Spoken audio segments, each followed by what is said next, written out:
Today, we're talking about the top 5 things you can expect to see or to go through when a narcissist loses at something or fails. This could be a major failure, let's say at work. This could be a failed Hoover attempt. This could be a divorce, a custody battle, a business failure, etc. You get the idea. And if you are saying to yourself, I bet they don't lose gracefully, nor do I assume that they are going to be a good sport about it, you would be right. And in fact, those things would be a massive understatement. Narcissists do not take failure the way a normal person would. Narcissists are intensely competitive. They thrive on winning. In fact, I'm not sure there is anything more important to a narcissist than winning. So when they fail at something, you need to brace yourself because you are likely going to see some behaviors you never dreamed you would see exhibited by a full-grown adult person. But first, if you're new to my channel, I'd like to take a moment and welcome you and invite you to please subscribe and be sure and hit that notification bell because I put out new videos every week.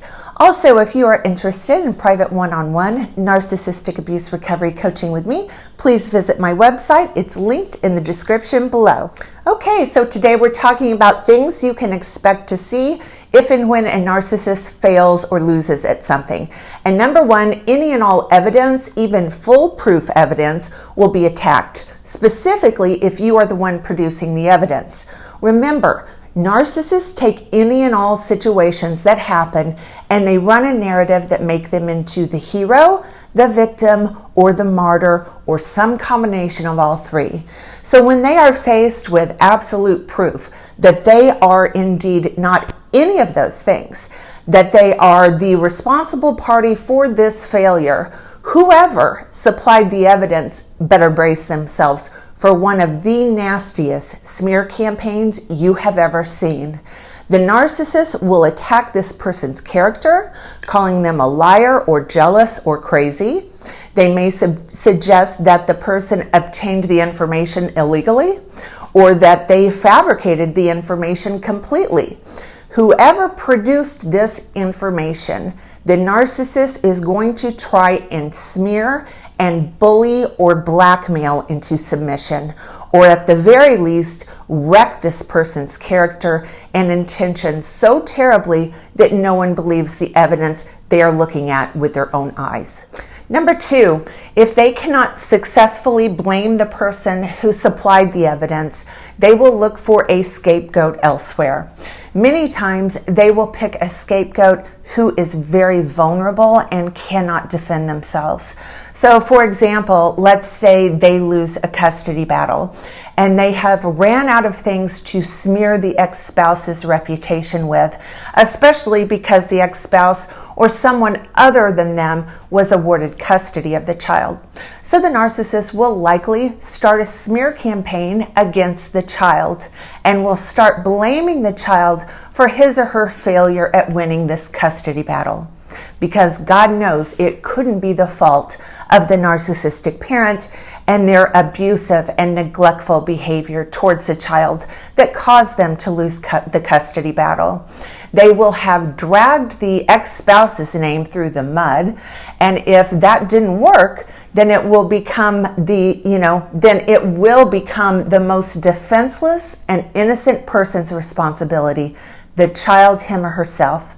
Do not ever think that a narcissist will spare their own children the wrath of their lies, because nothing is more important to a narcissist than winning, not even their own kids. Number 3, if blaming the person who supplied the evidence did not work, and the narcissist is losing the battle to shift blame and responsibility onto someone else, do not be surprised if they blame and accuse even the most loyal flying monkeys. This could be a spouse, this could be a child, this could be someone they have partnered in business with for years and years. Just because someone has stood by the narcissist's side come hell or high water does not, under any circumstances, mean the narcissist will return the favor with his or her loyalty and honesty. Narcissists have zero problems throwing the most loyal people under the bus if it means the narcissist escapes any accountability. Remember, narcissists are loyal to one person and one person only, and that is themselves. Number 4, if they go down, they are going to take everyone down with them. Meaning, if they cannot escape accountability, they will then attempt to make anyone associated with them equally responsible. We see this in a lot of people who are trying to divorce a narcissist, or when you are, God forbid, in a custody battle with one. If the narcissist is unable to get the court and others to believe the smear campaign against the ex-spouse, relieving them of any accountability, then they will try to get the court and others to believe that both parties are equally responsible for what has happened, when nothing could be further from the truth. There is one person responsible for what has happened, and that's the narcissist.